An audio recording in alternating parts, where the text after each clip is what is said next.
Hello student, hello Hindi में आपका स्वागत है। आज मैं आपको जाग तुझको दूर जाना है महादेवी वर्मा द्वारा रचित कविता की व्याख्या को पढ़ाने जा रही हूँ। चलिए पढ़ते हैं। पहला पैराग्राफ देखिए।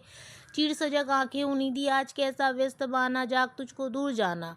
अचल हिमगिरी के हृदय में आ चाहे कंपोले या प्रलय के आंसुओं में मौन अलसित व्यम रोले, आज भी आलोक को डोले तिमिर की घोर छाया। आज अविद्युत सीखाओं में निठुर तूफान बोले, पर तुझे है नाज पथ पर चिन्ह अपने छोड़ाना, जाग तुझको दूर जाना। तो इसका अर्थ देखिए। चीर यानी हमेशा उन्नीदी नींद से भरी हुई, बाना वेशभूषा, हिमगिरी हिमालय पर्वत, कंपन, प्रलय विनाश, मौन शांत, अलसित आलस्य से भरा हुआ, व्योमाकाश, आलोक प्रकाश, तिमिर अंधकार, निठुर कठोर। कवित्री देशवासियों को जागरण का संदेश देती हुई कहती है कि तुम्हारी आंखें तो सर्वदा सजग रहती है, परंतु इस समय इन आंखों में आलस्य क्यों है, सवाल कर रही हैं। तुम्हारी वेशभूषा भी अस्त व्यस्त है। तुम अपनी आलस्यता को त्यागो, नींद को तोड़ो, क्योंकि तुम्हारा लक्ष्य दूर है और तुम्हें अपने लक्ष्य तक पहुंचना है। हो सके तो तुम्हें कभी न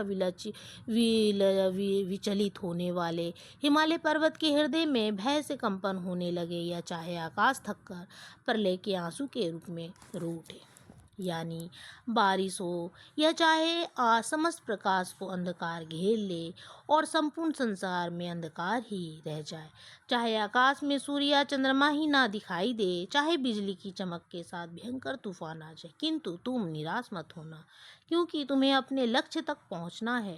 वहां तक जाने के लिए मार्ग में बहुत सी बाधाएं आएंगी। तुम्हें उन बाधाओं से जूझते लड़ते हुए आगे बढ़ना है। कहने का तात्पर्य है कि तुम्हें इस पथ पर मिटकर अपनी स्मृति चिन्ह छोड़नी है। यही तुम्हारा लक्ष्य है। दूसरा पैराग्राफ देखिए। बांध लेंगे क्या तुझे या मोम के बंधन सजीले, पंथ की बाधा बनेंगे तितलियों के पर रंगीले, विश्व का कर्दन भुला देगी मधुप की मधुर गुनगुन, क्या डुबा देंगे तुझे या फूल के दल ओस गीले, तू ना अपनी छाँ को अपने लिए कारा बनाना, जाग तुझको दूर जाना। इसका अर्थ देखते हैं। सजीले यानी सुंदर, मधुप भौरा, क्रंदन रोना, कारा यानी जेल खाना। कवित्री देशवासियों से कहती है कि क्या तुम्हें सांसारिक आकर्षण अपने में बांध लेंगे, अर्थात तुम सांसारिक आकर्षण को देखकर मोम के समान पिघल जाओगे। क्या तितलियों के रंगीन पंखों के समान तुम्हारी कल्पना, जो सुंदर कल्पना है, सुख के तुम्हारे साधना मार्ग में बाधक बनेंगे।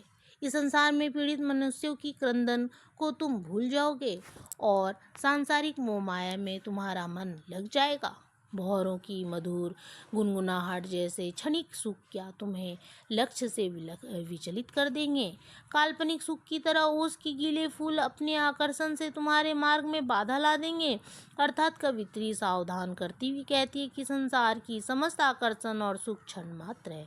यदि तुम इसके बंधन में बंध गए तो तुम्हारी साधना विचलित हो जाएगी और विकास रुक जाएगा। अतः तुम ना ही डरो और ना ही निराश हो। तुम भूल कर भी अपनी छाया को विकास के मार्ग में कारागार मत बनाना। चलिए तीसरा पैराग्राफ देखते हैं। ब्रज का डर एक और छोटे अश्रुकण में धो गलाया, दे किसे जीवन सुधा दो घूंट मदिरा मांग लाया।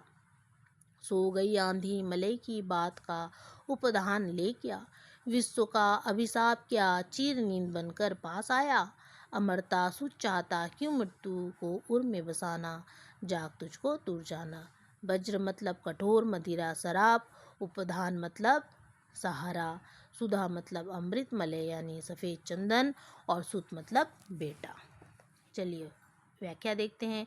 कवित्री कहती है भारतवासियों का हृदय वज्र के समान कठोर है, उसे किसी भी प्रकार कमजोर नहीं पड़ना चाहिए। जीवन सुधा का पान करने वाले भारतीय दो घूंट मदिरा पान कर बेहोश क्यों हो जाना चाहते। हमारे अंदर जोश और उमंग यानी जो आज़ादी रूपी लक्ष्य है, यह जीवन में अपने लक्ष्य को प्राप्त करने में सहायक है, लेकिन वह भी शांत होकर मलयाचल से आने वाली शीतल सुगंधित वायु का तकिया बनाकर सो जाएगी। तब हम भारतीय अपने लक्ष्य को कैसे पा सकेंगे।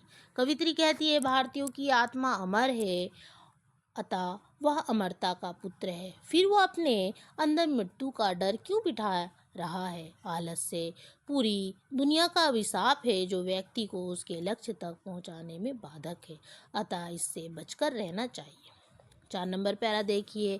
कहना ठंडी सांस में अब भूल व जलती कहानी, आग हो उर में तभी दृग में संजोग आज पानी, हार भी तेरी बचे बनेगी माननी जय की पताका, राख क्षणिक पतंग की है अमर दीपक की निशानी, है तुझे अंगार सैया पर मृदुल कलियां बिछाना, जाग तुझको दूर जाना। शब्दार्थ देखिए। दृग मतलब आँख, संजोग मतलब संयोग से, माननी यानी स्वाभिमानिनी यानी मान करने वाली स्त्री, पतंग जो एक तरह का कीड़ा होता है जिसे ग्रासहोपर भी कहते हैं, मृदुल यानी कोमल। व्याख्या पढ़ते हैं चलिए। कवित्री कहती है कि सफलता और असफलता जीवन के दो पहलू हैं। असफल होकर कभी भी ठंडी सांस मत भरना, अपने जीवन की कष्ट की कहानी को मत भूल जाना। आँख में आंसू तभी अच्छे लगते हैं जब हृदय में आग हो, अर्थात अपना लक्ष्य सामने हो। असफल होने पर रोना भी आए तो अच्छा है, क्योंकि उससे असफलता का मैल धुल जाता है। कवित्री मानती है कि एक न एक दिन उसे सफलता अवश्य मिलती है। जिस तरह पतंगा एक क्षण में जलकर राख हो जाता है और दीपक अमर रहता है, उसी प्रकार तुम्हारा बलिदान भी जीवन रूपी दीपक की अमर कहानी कहेगा। यह जीवन अंगार रूपी सैया है जिस पर हमें चलते जाना है और जीवन को कोमल कलियों से भर देना है, तभी तुम्हें लक्ष्य की प्राप्ति होगी। जानकारी अच्छी लगी तो हेलो हिंदी चैनल को सब्सक्राइब करना ना भूलें और इसके प्रश्न उत्तर आपको दे दिए गए हैं, उसे ज़रूर से ज़रूर देख लीजिएगा। धन्यवाद।